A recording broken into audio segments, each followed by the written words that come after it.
Disability studies. An academic discipline within critical social justice. Insists that disability is both a social construct and the basis of a politicized identity. Given these ideas, two more follow. That the only allowable way to deal with disability is accommodation and the changing of attitudes, and that the curing of disabilities is not only unwanted but devalues disabled people. These ideas hamper technological progress, which could ameliorate disabling conditions and eventually emancipate people from them. As such, they run contrary to the Reneural Project's mission. Helen Pluckrose, author and cultural critic, literally wrote the book on critical social justice, otherwise known as woke. Cynical Theories, co-authored with James Lindsay, traces woke's development from its postmodern beginnings to today's hysterical activists, including disability studies and the disability pride movement. Helen joins me today to discuss these theories and their impact both on biomedical progress and on disabled people's psychological well-being. Together, we try to pull disability studies apart and suggest a more realistic, saner, alternative. By the way, if I sound a bit strange, it's because this is actually a text-to-speech AI program. I have a severe speech impediment due to cerebral palsy. Thankfully, I have Murph. Murph lets me convert my scripts into synthetic voiceovers. If you think you might want to use Murph for your own video projects, follow the link in the description.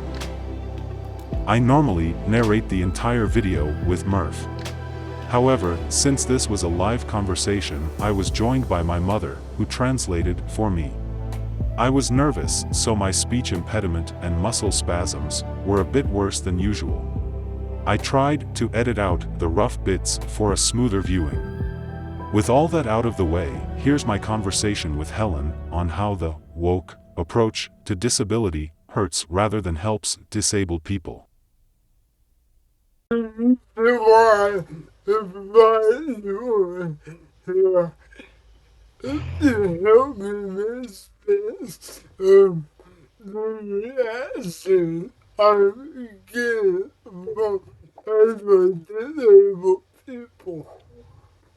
reason he's reached out is because of the reactions he gets from other disabled people. They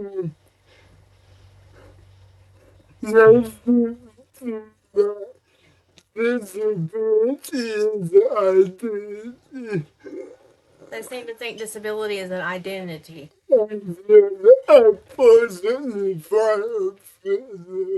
That he personally finds offensive.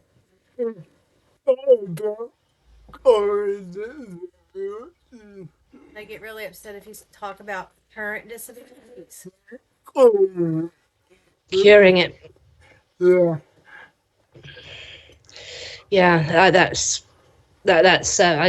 understand what you mean. That is the idea that anybody who wants to cure an impairment, which is really sort of interfering with their quality of life, their ability to do things, is making a political statement that people who don't have impairments, people who can do everything, are worth more than people who are disabled. And this really just doesn't follow. But the viciousness of the way they attack disabled people who would like to become less disabled, if at all possible, is really quite vicious. They really see it as a political statement. Is that what you found, James?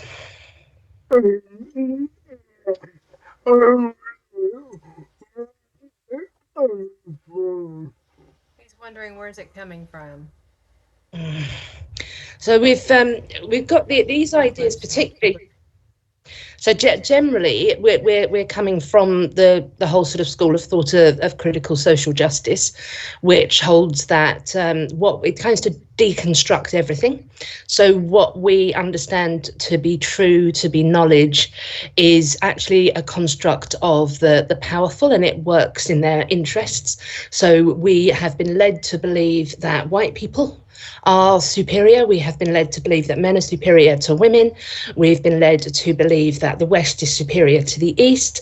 And we've been led to believe that being able-bodied is superior to being disabled. So it goes in with that. And then we're coming from particularly from the work of Michel Foucault, who spoke of biopower, which is this sort of whole set of theories in which sort of medical science particularly, but science more generally, it tries to discipline people's bodies. It tries to say these things are normal and healthy and these things are bad. And in some states, I would say he is right. It certainly has been a social construct in many ways, things that have been thought of as mental illnesses before, which now aren't, the attitudes that have changed towards homosexuality. These have been impositions of power. But then when people take this into the whole sort of realm of disability, then we can get to a really, really ridiculous extreme where people will say that preferring to be able to see rather than not to be able to see is to buy into these oppressive systems of power. Because if we were, coming from this completely sort of a blank slate place, there wouldn't be a preference or a disadvantage to anything. It's because society has created it like that. And this doesn't really speak to the experiences of most disabled people who are limited in the things that they can do, who may be very uncomfortable or in pain. And so it really is, I think, in some ways, it can be, the activists can be really very, very cruel.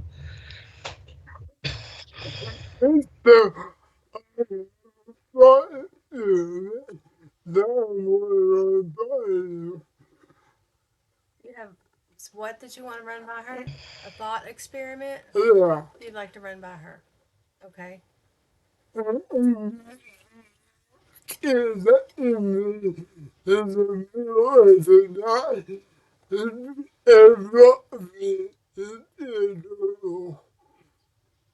Imagine she kidnapped you in the middle of the night and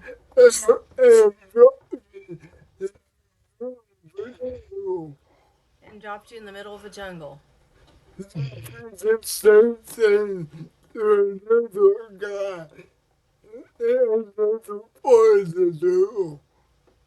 it, and you did it to another guy, another person. Another guy, not me. Everyone is able-bodied. He's able-bodied. The other guy's able-bodied. No one has a future of surviving. Which one has a better success rate for survival? Yeah, I think. That shows that my disability can be a social construct. To you, your disability can't be a social construct. Yeah, I think society has a question. So you just took society out of the equation. A social construct without society is a construct. How do they get around that? Yeah, I mean, How do they what get James, around that?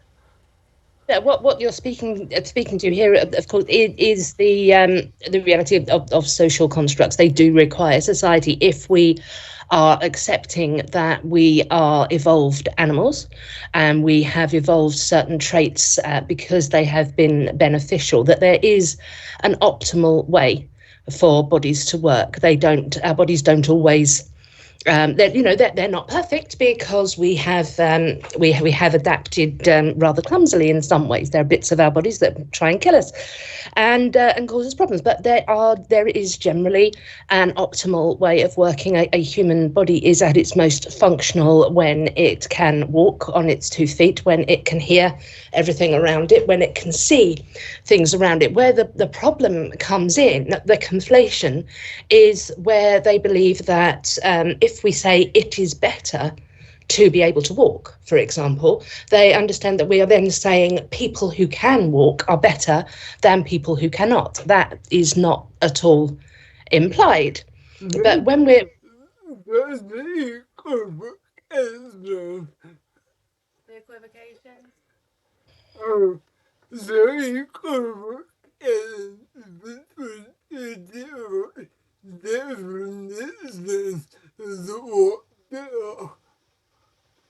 Yes, exactly. It comes from what is beneficial, what is optimal, to what is morally better, and this is what is at the root of the theories, particularly sort of coming from Foucault within the realms of sexuality studies, of disabled studies, and in fact studies as well. They really want to argue that it is a social construct, that it is that the sort of humans work better when they have a certain amount of fat on them, and all of their faculties are working to an optimal standard. And if we can steel man this, if we can look back in history, there has been, and there still is, prejudice against people who are disabled, and particularly people who are visually disabled. We met that way, James, didn't we, with those assumptions being made about that young activist who had cerebral palsy, and she...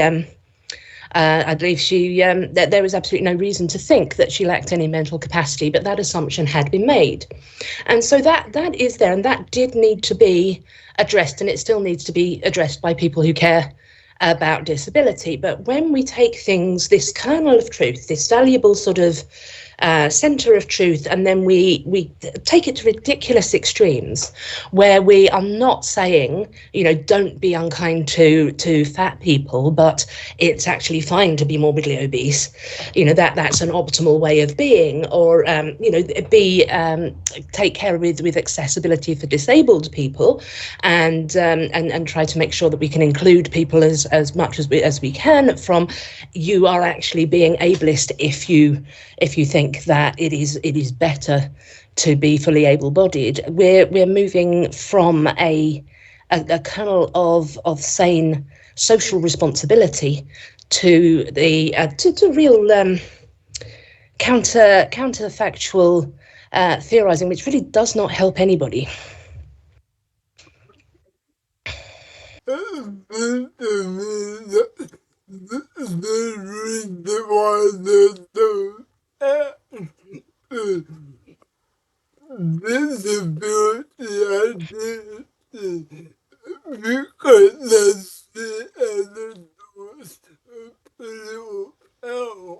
Well, I mean, let's steelman that concept for a minute. I'm going to make the best case I can for disability studies here, and then if we're coming from this change, I think it's quite important for anybody watching to kind of understand the shift from the individual model of disability to the social model of disability, which we can talk about. And in the individual model of disability, the individual is the person who is disabled. It's an adjective.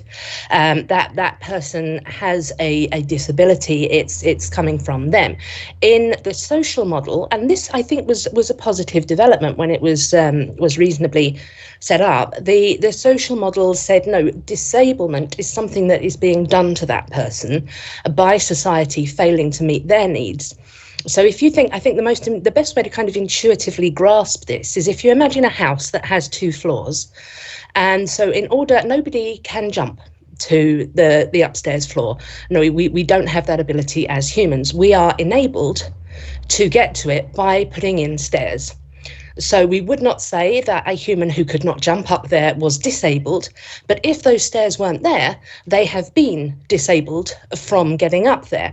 Now, if we only put stairs in public buildings and we don't put elevators in, then we have enabled able-bodied people to have access, and we have disabled wheelchair users from having that access. So in this model, we can see, yes, if we shift our focus to what society could be doing to enable a variety of people to access things, this is a positive development, because it then doesn't put all of the responsibility on the individual to find ways to work around their disability and either access things or not. It gives more of a social conscience. So if we're coming from that perspective, then there is some value in there, I think, in thinking what responsibility do we as societies have when we get into the postmodern realm. And this is where it gets weird, because that's a material thing. That's about reality. That's about what we can realistically and ethically do. People can argue about how much responsibility society has to improve accessibility, but we're talking about material reality. When we get into the postmodern thing, where we're regarding everything as a social construct, and we're saying this society is inherently ableist because it has built everything in the assumption that people can all see properly, they can all hear, they can all sort of walk on 2 feet and get upstairs. Therefore, this society is inherently ableist.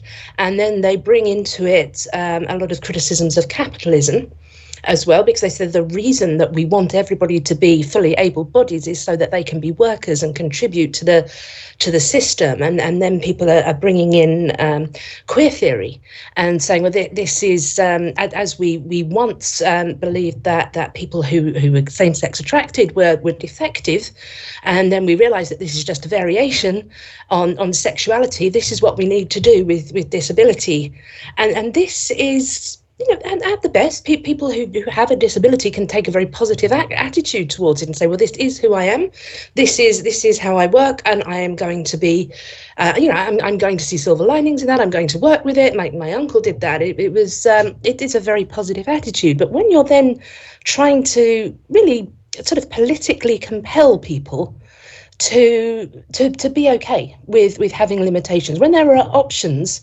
for potentials for them to be able to live much more independently, even to cure certain things, and you're saying, no, this is political, you're buying into this ableist capitalist system by saying this, then you're really living in a delusional kind of postmodern theoretical world, which does not map on to the material reality of people who are trying to live their lives. So that was rather a long monologue. What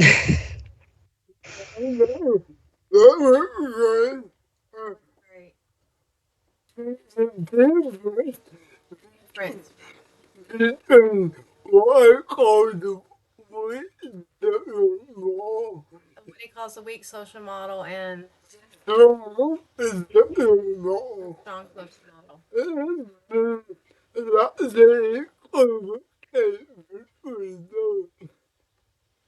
Seems like they equivocate between those.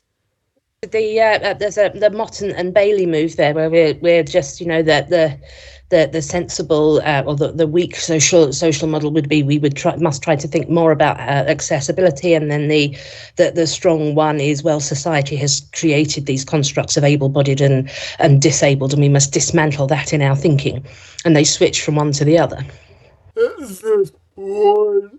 Wordplay. It's just wordplay. Yeah, I mean, this is where I think there's a lot of scope for some very productive disability activism of the kind that I think you're doing, where we are saying, yes, the choice is not between taking on these really radical socially constructivist ideas, or saying, well, we don't really have any responsibilities to make things more accessible to disabled people. We just we just let them work it out for themselves. There is a sensible place in the middle, and I would say that this is generally the kind of what I would call the liberal stance, although liberals will vary very much on this, where we say that we believe that every individual is created equal, that they have the same right to life, liberty, and the pursuit of happiness. And then those of us who are more sort of socially leaning will say, well, as a society, then we actually have to put some policies in place for this. We can't really just believe that and then just hope that it happens, take barriers out of the way. We also have to put some things in place. They could be ramps, they could be elevators, they could be braille, they could be research into medical treatments and technology. So yes, this is where I think the solid evidence-based disability activists fall, is right in that spot where they're saying, yes, society does have some responsibility to to put resources in the way of for disabled people, and they will get involved in campaigning for this, of raising awareness of this. We don't have to go into this postmodern mindset where we start thinking that everything is a social construct. We say, no, this is a disability. This accident happened to my brain. It now causes some limitations on how my body can work. I would like there to still be able to access things. I would like for medical science to be researching how to ameliorate this. This is not self-hatred. This is not internalized ableism. This is practical concern. When you wrote to me, James, I was struck by one of your sentences, which said that you were afraid that these kind of activists would really kind of intimidate and shut down people sort of trying to increase and accelerate sort of medical research, and that this isn't just a matter of political difference or approaches, because if one generation of people who have something like cerebral palsy could perhaps not have cerebral palsy, could perhaps have a much milder version of that, which is much more easy to live independently with. This is the lives of very many people who can be extremely negatively affected if activists manage to hinder and really hobble this kind of activism. It has a real material impact, not just theoretical. People coming out with this, able-bodied. All the people that are coming out with these things are able-bodied. The people who thought that privilege. The same people that talk about privilege. Yes, no, I see your point there. It needs I think a lot of what Rob Henderson has identified as a luxury belief, that people who are not impacted by a thing can then have these kind of high-flown ideals about how everything could be so much better if we all just thought in the right way and we just completely reconceptualized all our categories and how we see society. And apart from the fact that won't actually, as James was saying, enable you to survive if you're dropped in a desert or something, it also does not speak to the material reality of things more broadly. We have people, and yes, typically able-bodied people. We find this repeatedly across these kinds of theories. The most influential sort of theorist on privilege and fragility in the sort of anti-racist studies is Robin DiAngelo, a sort of white woman who is sort of speaking to the experiences of black people and how white people, and it's really not very, very helpful. It hasn't been helpful at all to improving race relations. And this is the same thing that we find within disability studies. It's not a theoretical argument. It is a material reality. I think one thing, I saw one example, it was shared around the internet, so I expect you saw it too, of a woman who was helping her neighbour who was a wheelchair user who'd just become homeless, and she'd managed to put her up in a hostel, and she was sort of calling out for help. People were bringing things, providing things, they were trying to do things, and then the disability activists arrived and started attacking her because she'd used the words wheelchair bound rather than wheelchair user, and just completely derailed this sort of community initiative to rally around this person whose house had flooded or something. And you think, well, you have now walked away from this feeling satisfied that you have made a point. You have sort of signalled your own sort of greater sort of sensitivity and awareness and breaking through these systems of ableist power by scolding this woman who apparently seems at the moment to be running herself into the ground trying to make sure that her neighbour is okay. And that I think really exemplified what you're talking about there. It's not theoretical, it is material, and I don't think anywhere this is more pronounced than in disability studies.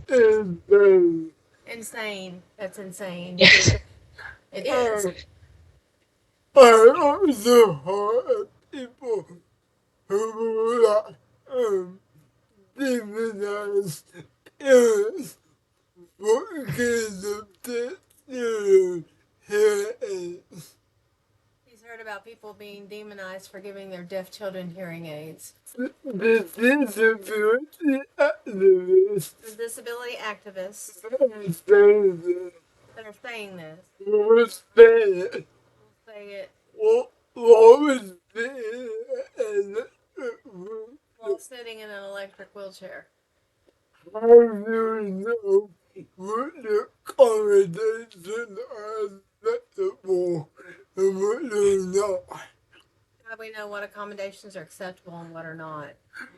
I asked the line between accommodation and car is a bit bored.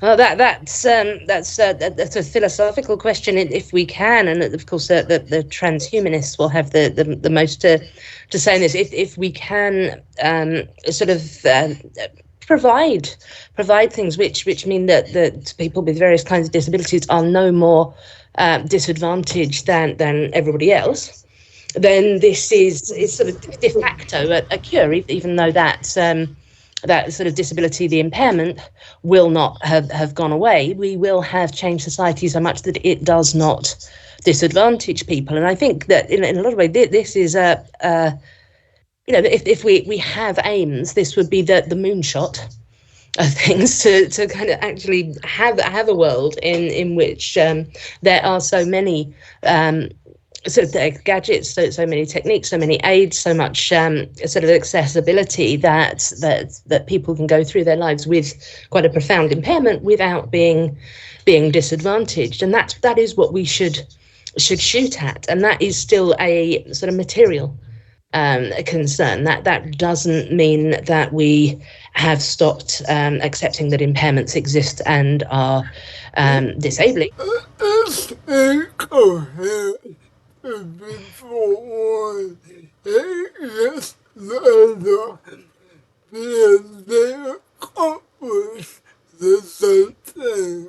It just seems obvious to me that It's obvious to you that there's a limit to accommodation.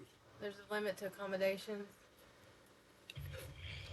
Imagine someone who's much more severely disabled than I am.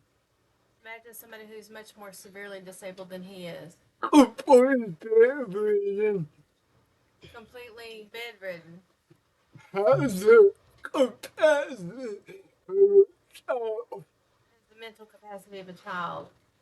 What possible accommodation would give them the life they could have?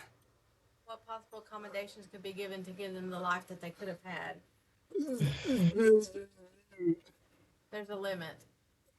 I don't understand why they don't see that. He doesn't understand why they don't see that. But you can't accommodate all disabilities at the same time. You can't accommodate all disabilities at the same time. They are different accommodations and sometimes they convert. They require different accommodations. Sometimes they converge. Yes, and it's certainly. I mean, this is why we need really evidence-based disability activists and people are kind of working on this within sort of realms of social work, because we cannot have this. I mean, we should certainly aim as high as we shouldn't sort of consider there to be a limit as such. But with the example that you gave, if somebody is bedridden, if their mental capacity is severely impaired, then the accommodations isn't probably the right way to look at this. We're then looking at the quality of life as specific to that individual.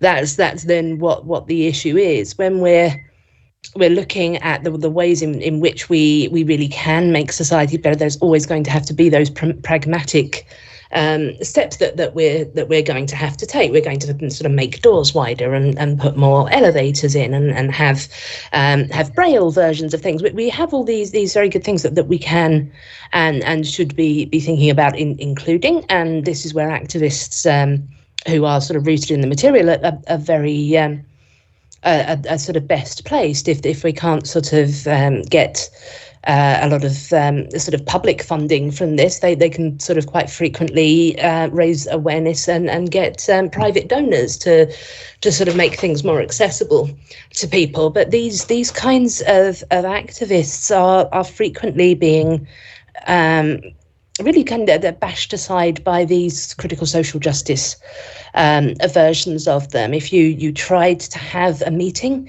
imagine that you were going to try to make your local library more accessible to the visually impaired and to wheelchair users, and you wanted to get together and talk about how you could do that, and then you have a CSJ activist who is coming and will be then policing everybody's language in how they speak about this. They will be sort of jumping on people theoretically for assumptions that they've made that this impairment is within the person. They will be sort of keen to find that everybody is ableist if they are talking about particularly if they're talking about treatments for anything, if they're talking about cures for anything, if they're just kind of using this any kind of language which assumes that having an impairment is less beneficial than not having an impairment, and it can derail everything. And this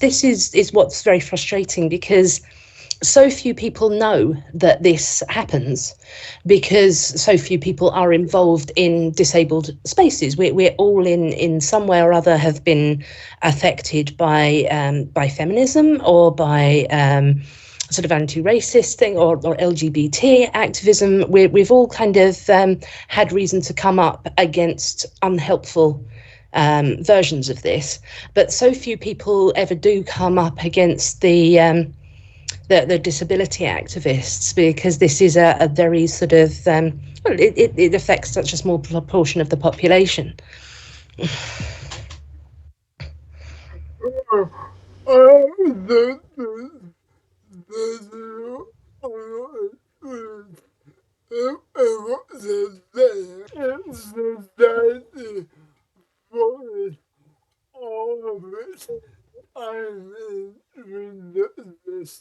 In the very that is time. And in the meantime, That is it. people like him still have to live.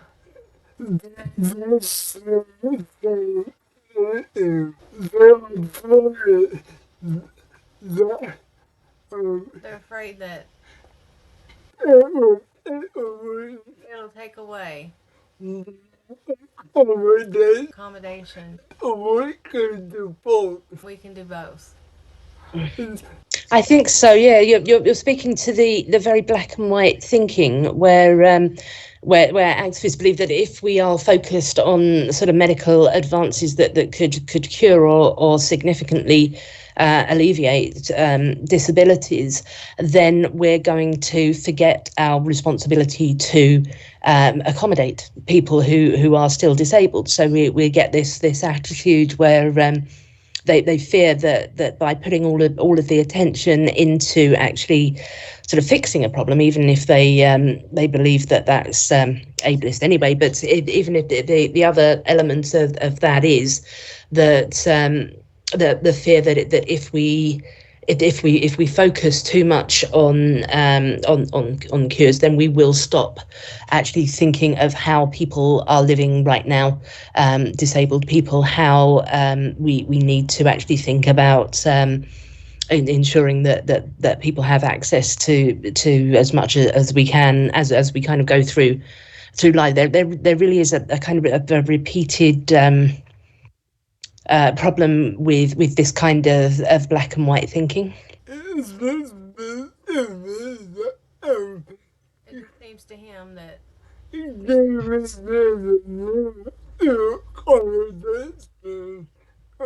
there's a limit to accommodations, we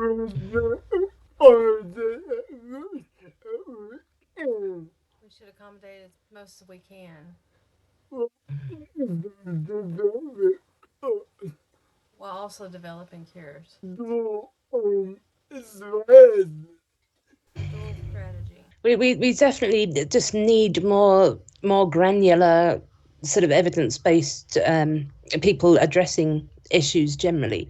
This is always the problem that I find with the more radical movements. A lot of the critical social justice people, they really do seem to believe that if we could just get everybody to think in exactly the right way, to untrain their unconscious bias and then start looking at the world in this certain way and speaking in this certain way, all the problems will go away. They then tend to neglect the kind of material aspects, the things that just won't go away and which can be kind of distinguished with James's thought experiment of what's going to present a problem if you're dropped in the desert. And we get this conflation of the aims to the sort of medical advances, and then the social aims, and then the kind of individual interaction, and we really need to not blur all those things in together, and to think that we can just solve everything if we think in the right way.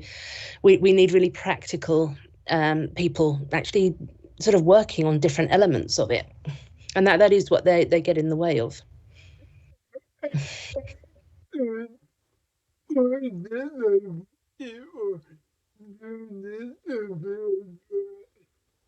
towards disabled people do need to be addressed. People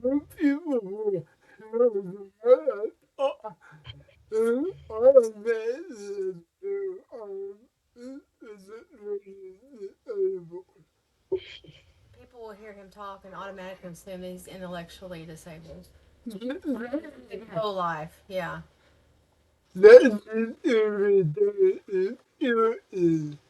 Trying to convince people that disability isn't real. Trying to convince people disability isn't real is not helpful. Well, that is what they're doing in some sense. I mean, what I might not be following the gist of that. But I think you were talking about the problem of kind of stigmatization that people have, where the people with physical disabilities are assumed to lack mental capacity, and then not to be sort of given autonomy of making their own decisions and being able to speak for themselves. And then we have activists who, by really just not recognizing the material impacts of certain disabilities, will blur all of these lines between things that can have people sort of actually speaking to each other and recognizing problems as they actually are. So we get, for example, a large part of disability activism has often been sort of clamping down on people using insulting terms like retarded, but also idiot or crazy or anything like this, because they then start to argue that this is saneism, that we must not consider being mentally healthy as better than having a profound mental illness. We also must not consider having a normal level of intelligence as being better than being intellectually disabled. And when you start breaking down all of these things and kind of turning it into a soup, then you have no real way of actually advocating for anybody. As somebody who, like James, who was saying, if people assume that James has an intellectual disability because he's got a speech impediment, it can't sort of, becomes difficult then, I would imagine, I have seen, to say, I do not have an intellectual disability, stop treating me as though I do, because then activists will come in and say, why do you feel the need to say that you don't have that? Are you being ableist against people who do have intellectual disabilities? Intellectual disabilities is also, this is a social construct, and then all of a sudden, how are we are going to manage to talk about anything? How are we going to treat individuals with the level of support that they actually need? Was that what you were referring to, or have I gone off on a tangent? That was great. That was great. They'll say, he'll try to talk to them, and they'll be like, oh, okay, and they don't have a clue what he said, they just play it off.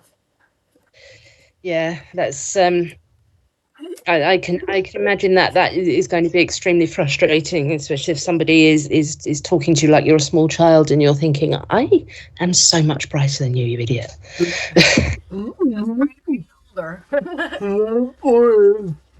There are two ways that what in the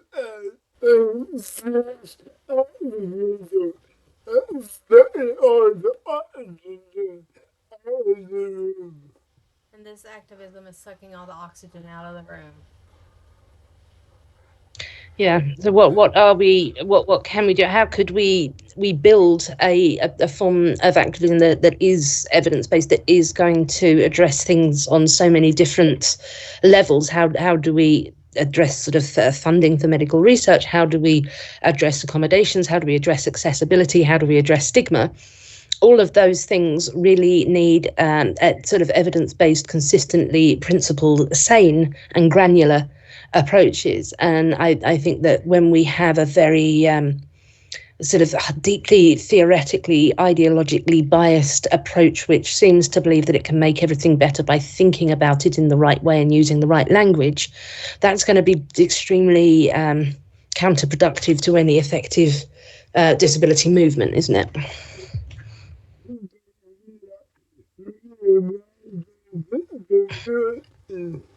It'll be like reimagined disability. You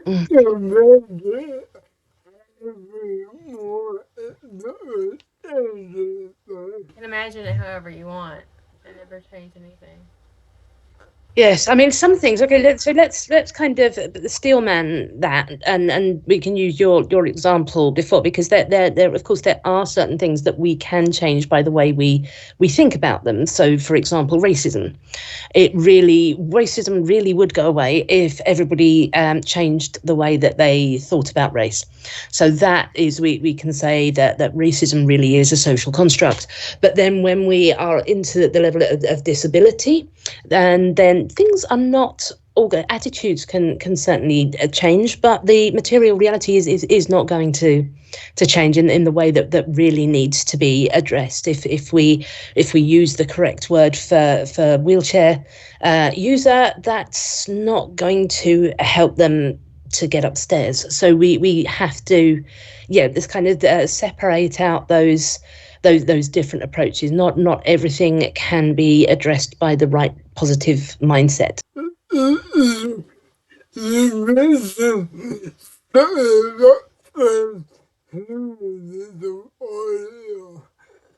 mentioned something about what earlier? Transhumanism. Yeah. Transhumanism. Yes.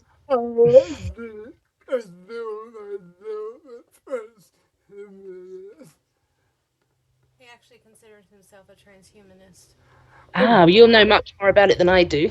I gotta Google that. Okay, it's about using technology to enhance human physical and intellectual capabilities, overcome limitations. Certainly, but the most immediate benefit to that sort of augmentation is going to be for disabled people. You mentioned in the book that says of moderate the oval where the Yeah.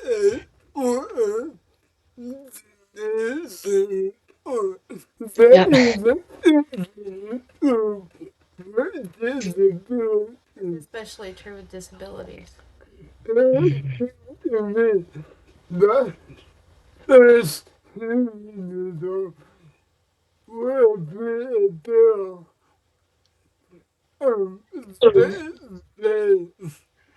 seems to him that Transhumanism. transhumanism would be a better second stage. We pretty much done all we can do with accommodation. Not completely. Not completely. Never will. Never will. But you can't accommodate ways disability. You can't accommodate away disabilities.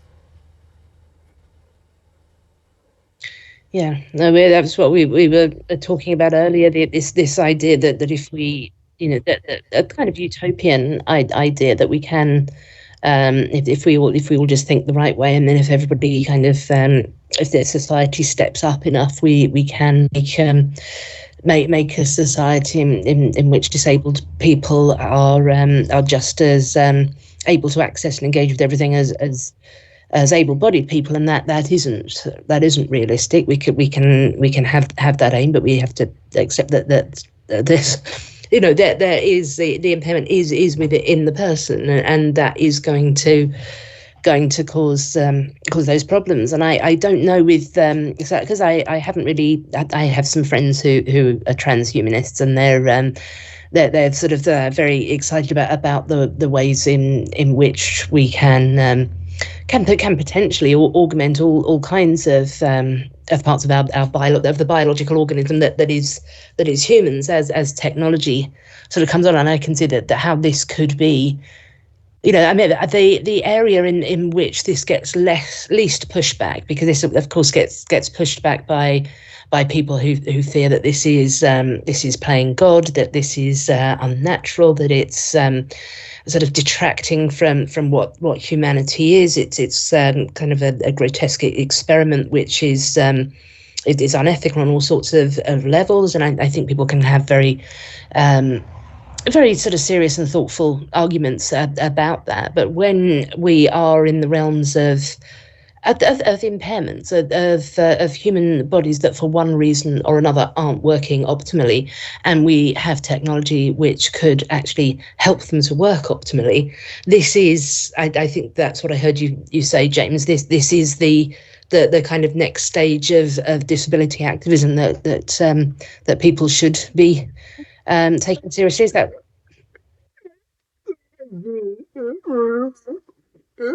We could let go of all the other stuff.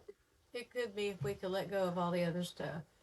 Yeah, if we can get away from the highly theoretical, socially constructivist, everything is a product of the way we think and speak. That is where we can move into actual practical things. So we're coming up 1 hour together. I just want to ask one more question. We're coming up What on an else hour will? together. He just wants to ask one more question. Mhm.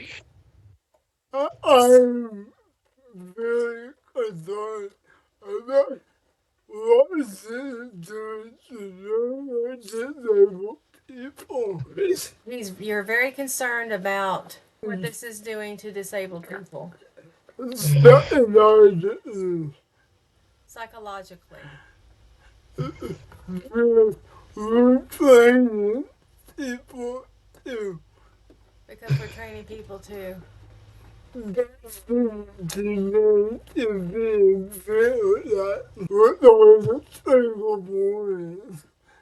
all the trigger warnings. Disabled people are always treated like children. Disabled people are always treated like children.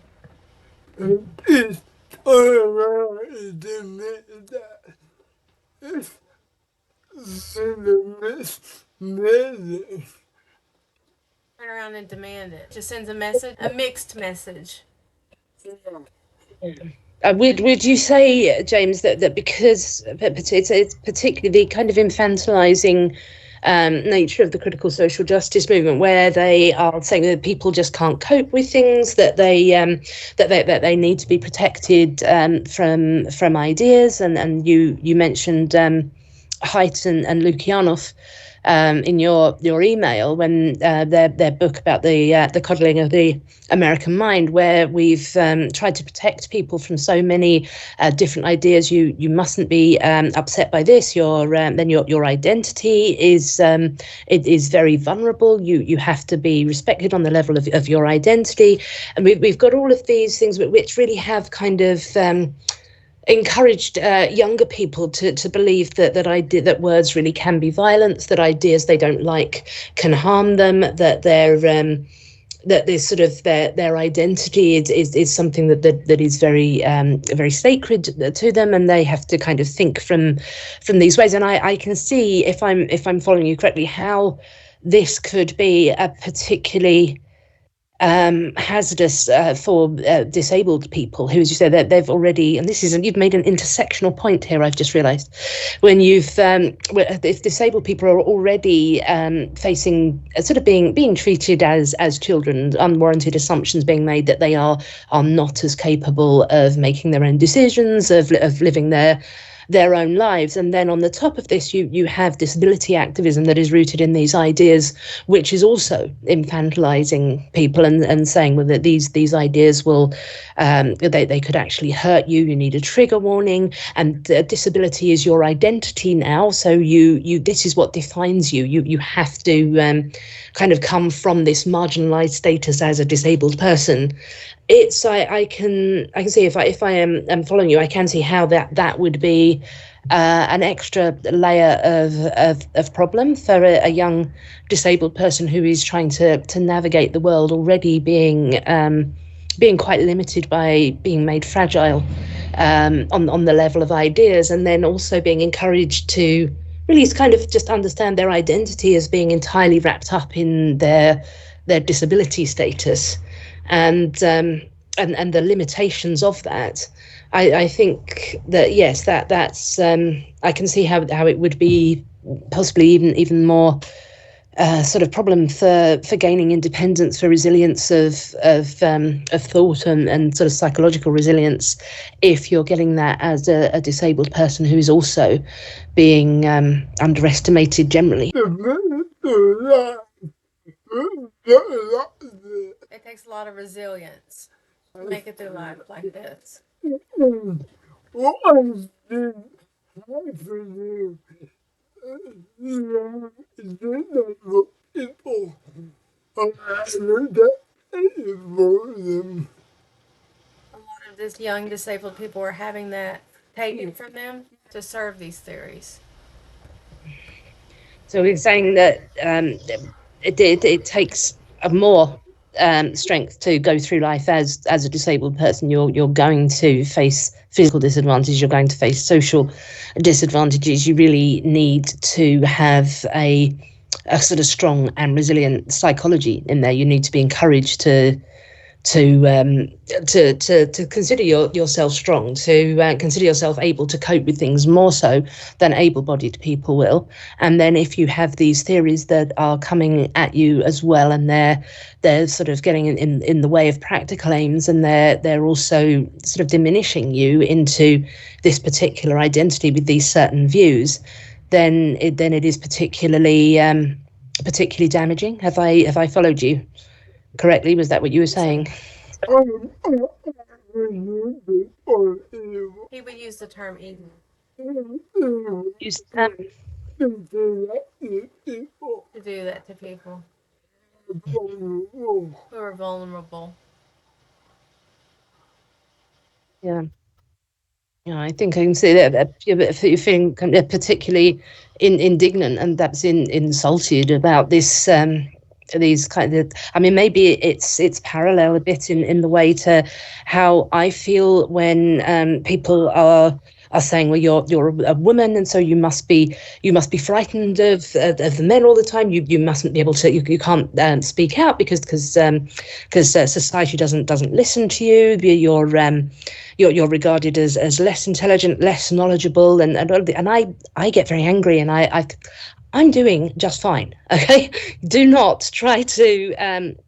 Even though their activism is kind of trying to boost me in a way, it's trying to say you are oppressed and that's a bad thing. I feel very indignant that I am being presented as oppressed when, you know, I cannot be silenced. That's just not a thing that anybody's ever managed to do. And so I don't know if part of what you're saying, James, is that same kind of attitude where, you know, life is difficult enough as it goes. I do not need you telling me that I am oppressed in these certain ways, that I need to think in these ways, that other people, that all of society has these systems in it which are aimed to oppress me. Do you feel that same kind of indignation, a lack of dignity, an insult in the theories? No, and not so much not why did I find myself not to care what people think of me. He's not as insulted because he's trained himself not to care about what people think of him. Okay, I might have been projecting there. He had to, in order to function. It's a coping mechanism.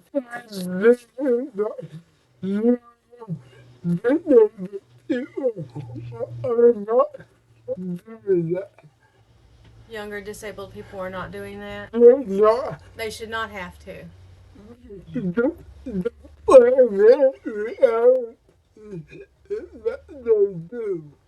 the plain reality is that they do. Right.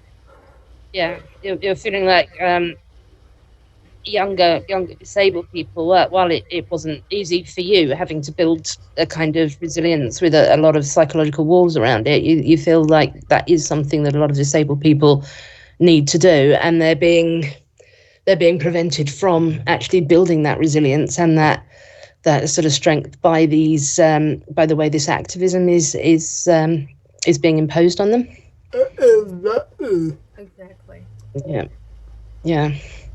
I can see how that would I just can't see how it can possibly be useful. I focused a lot on disabled people who have been outspoken and have been saying that they disagree with these theories, that they want to that they want the sort of treatments and cures for their disability, and yes, being attacked for that. But I hadn't given quite so much thought to the psychological effects of trying to imagine yourself through these theories, of not really engaging with the real world, that sort of getting stuck in this theoretical realm could bring on. But I think, of course, that is, as you pointed out with Haidt and Lukianoff, that is something that is affecting people generally. And yeah, with the young sort of disabled people having the double whammy, yes, I can see why you would feel quite sort of frustrated and indignant on the behalf of younger people who haven't built up the resilience that you've been able to. I'm so sorry. It was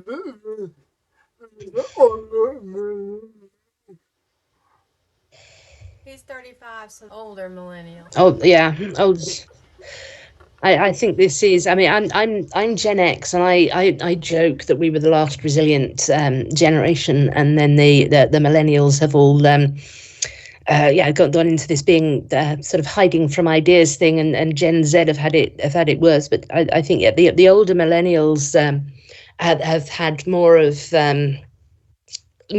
the kind of attitude where they've been expected really to cope with things. I think the attacks that have kind of come from the critical social justice movement really sort of took off about 15 years ago, and they sort of came into their own sort of 10 years ago and hit a height 5 years ago. So I think anybody sort of under 35, I think, is going to be quite seriously impacted by this, if they're assuming they're kind of operating in mainstream sort of society, particularly with schools and universities, particularly if they're in that kind of liberal knowledge producing space. I think I've been seeing this in a lot of workplaces. Anybody sort of under 30 now who has been to sort of one of the sort of liberal arts colleges, whatever, employers trying to are finding that there are an awful lot of young adults who have taken on a lot of these ideas, who are not really understanding how the other ideas exist. They're seeing things through this prism, and it can be very destructive to workplaces and to psychological growth generally. Yeah. I can't live over an hour. Well, he's kept you for over an hour. I appreciate you doing it so much. We appreciate you doing this so much. Oh, it was good to talk to you. I was going to ask you, do you write much? Because That basically what I do for a living. I actually don't find people. That's what he's basically trying to do for a living. right, I mean, if you wanted to kind of, because you brought up several sort of different points in this, the sort of thing with the accommodations, the thing with stigma, the psychological effect. If you wanted to write something along these lines, I could see if I could well, we could talk about if there could be something that could be done with that. I would like people to have a better understanding of how disability activism is working. So if you want to have a think about that, and either I could help promote something like that, or I could contribute to it, or depending on what it looked like in the end. Would you like to do that? With the idea of doing that very thing. He's toyed with the idea of doing that very thing. Right. I don't believe alive arguments against the thing that we don't really go into, but I would love to. A lot of ideas that he can't really go into right now, but he would love to. Yeah, well, okay, well, email me then if you had some ideas about kind of setting out the kind of most significant points, and I could sort of have some feedback on that, and we could see if we could do something with it. That would be awesome. That would be awesome. Baby. Thank you, Helen. Thank you. It was good talking to you. Nice to meeting you, Stephanie. Nice to meet you too. Right, see you online, James. Bye. Thanks for watching the video. If you got something out of it, then please consider giving it a like and subscribing to the channel. You can also follow me on any of these social media platforms. And if you really like what I'm doing, you can support me on Patreon. The links are all in the description.